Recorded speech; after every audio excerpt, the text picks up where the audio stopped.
Welcome to B School. I'm Chris B. Let's talk about atoms today. Let's get into it. Atoms, what are they? They are the building blocks, the smallest unit of anything that you can think of. Whether it's your hand, whether it's a table, anything. They're the smallest unit of matter. Your atom here is what it looks like. Your atom has two separate parts to it.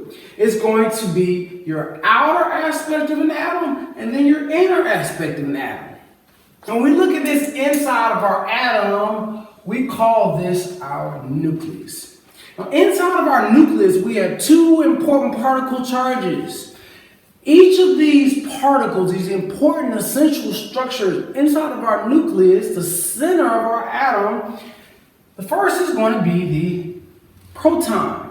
The next is going to be the neutron.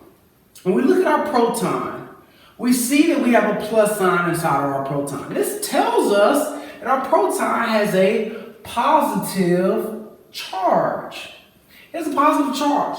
On the other hand, our neutron doesn't have anything inside of it. Guess what? Our neutron has a neutral charge. Neutral.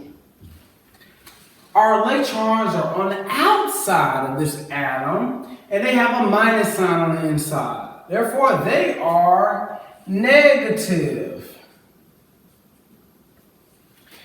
Now, this is our atom, and let's assume it's a little bit difficult for you to understand and remember what it is. Well, let's break it down even further so you can understand it in depth. Now, if we're looking at a proton, notice the first letter of a proton is P. Notice the first letter of positive is P. So that helps us to understand that protons have a positive charge. Next, we go to our neutrons. If you look at the first five letters of neutron, N, E, U, T, and R, it is the same first five letters of neutral. Your N, E, U, T, R, neutral. So that helps us to understand that neutrons are neutral. Neutral means there is no charge. So neutrons have no charge. Now we notice that again, our neutrons and our protons are both inside the nucleus of our atom, the inside of our atom. Now, if we look here for our electrons, how can we remember what an electron is? Well, electrons are similar to electrical energy.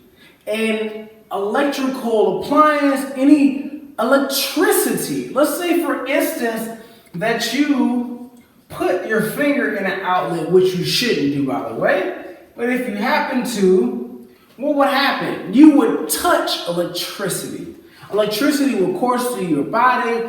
It will be a negative experience for you. Negative. That helps us to understand that right here we are dealing with a negatively charged particle with our electron. As an overview, we have our neutron, which is located in the inside of our atom.